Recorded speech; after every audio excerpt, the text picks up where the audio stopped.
Ever start something small and then discover it was fun to take it big?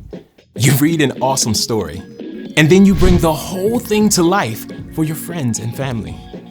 You bake a batch of chocolate chip cookies and they taste so good you recruit friends to put on a whole bake sale. And then you use the money you earn to buy bikes for kids who've never had one. You have fun learning a new way to paint. Then you get together with your friends and paint a whole wall. You send a note to encourage someone. I hope you have a great day. And you also work with your friends to throw an entire surprise party.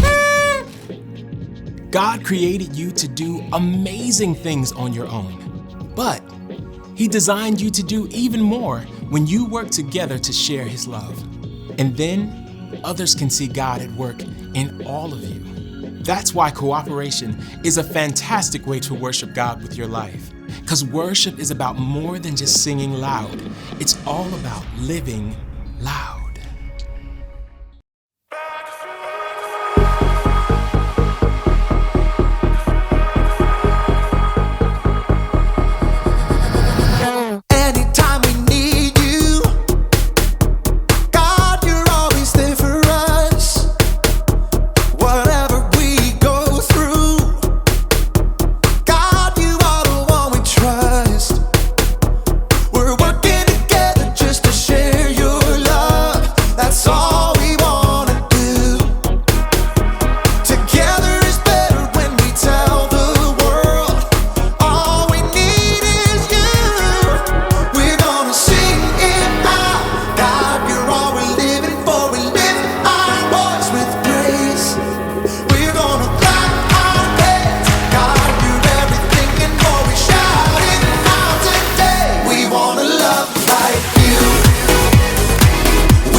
My name is Haley, and as you can see, I love music. And I mean all kinds of music. Rock music. Country music. Hip hop. I love it all. But My favorite kind of music is the kind that involves cooperation. Cooperation is working together to do more than you can do alone. Take an orchestra, for example. It takes all kinds of cooperation for an orchestra to come together. They've got strings, woodwinds, brass, and of course, Percussion! By themselves, those instruments sound just fine. But when they all play together,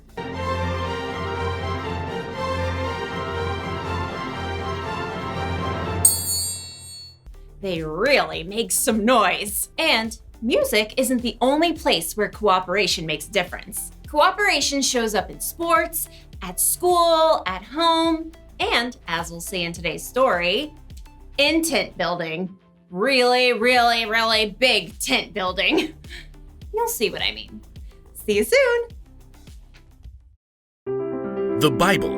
It's 66 books of history, stories, letters, and poetry that fit together to form God's one big story. The epic adventure of how He created us and loves us so much that He made a way to rescue us. As we travel through the Bible, from Genesis to Revelation, we discover people who met God and found their lives changed forever. Now, for an amazing story, inspired by the book of Exodus. Though the Israelites had been slaves in Egypt for hundreds of years, God had led them to freedom in the desert, and now they had to build new lives and a new place where God could live among them. So God called out to their leader, Moses. Come up to me on the mountain. A thick cloud covered the mountain as God spoke with Moses. Tell the Israelites, you have seen for yourselves how I carried you on the wings of eagles and brought you to myself. Now obey me completely. If you do, then out of all the nations, you will be my special treasure. God gave Moses many rules and laws that would help keep the people safe, but God gave the most detailed instructions for something very special. Have them make a sacred tent for me. I will live among them. Make the holy tent and everything that belongs to it exactly like the pattern I will show you. Okay, ready, taking notes. Make 10 curtains out of finely twisted linen with blue, purple, and bright red yarn.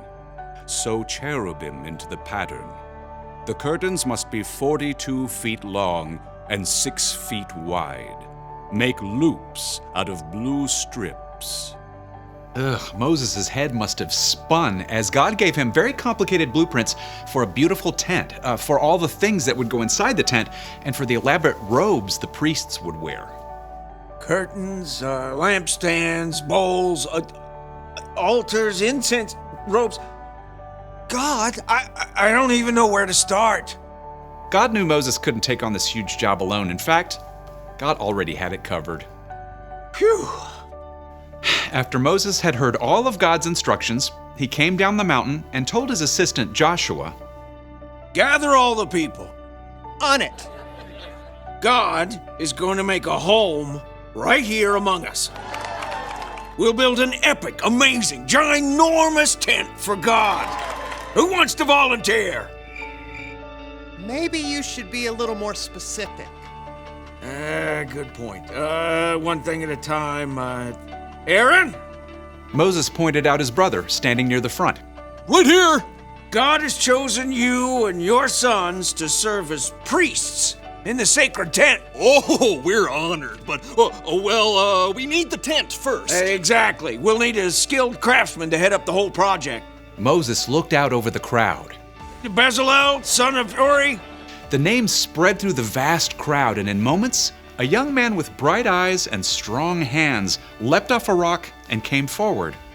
Bezalel, son of Uri, tribe of Judah, at your service. God has chosen you to lead everyone crafting the holy tent. Wow. Okay.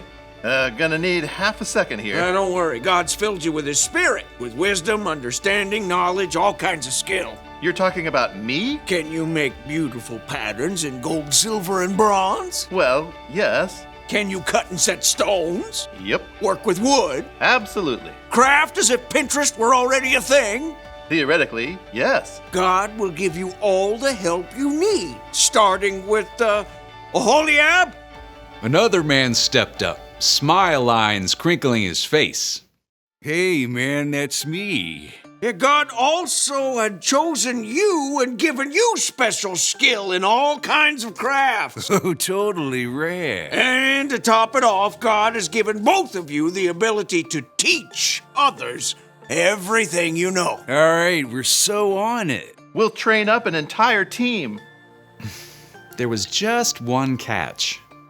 We need to lay in supplies.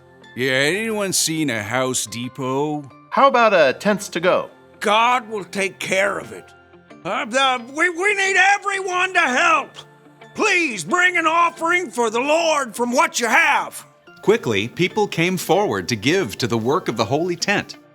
Take these gold earrings and this necklace. I can haul in loads of acacia wood on my donkey. I've been saving this purple yarn. I picked the olives for this olive oil. In fact, the people had brought so much, the workers couldn't use it all. Stop! Please, we have more than enough.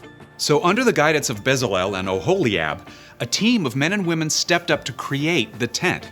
They carved tables and altars and curtain bases. They crafted golden lampstands and bronze bowls. They spun and wove yards and yards of bright-colored linen curtains. They sewed special robes for the priests and compounded beautiful incense to burn on the altar. At last, the tent of meeting was complete. Moses and all the people gathered together once more. You have done the work just as God commanded. May God bless you all. When everything was finally in place and the priests were ready, a cloud covered the tent, and it filled with the glory of God that everyone could see.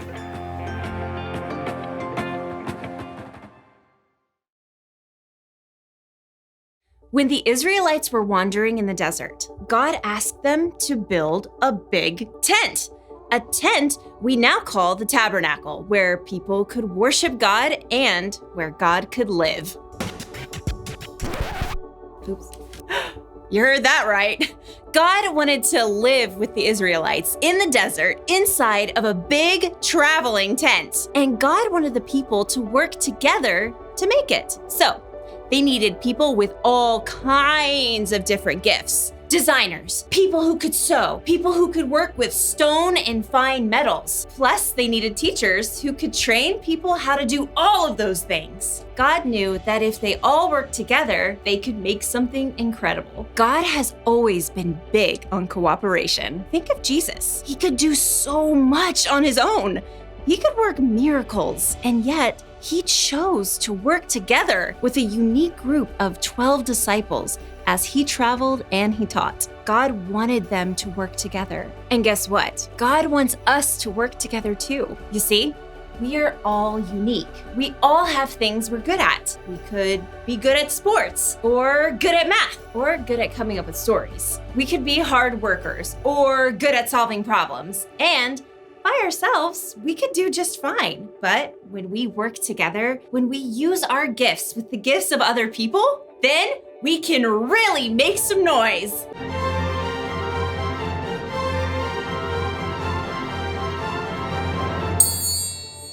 So here's the one thing to remember today. God wants us to work together. Working together helps us get things done faster. It helps us get things done better. Plus, it helps us to grow the relationships with the people all around us. And that is a good thing. Thought we could use a pig finish. I'll see you next time!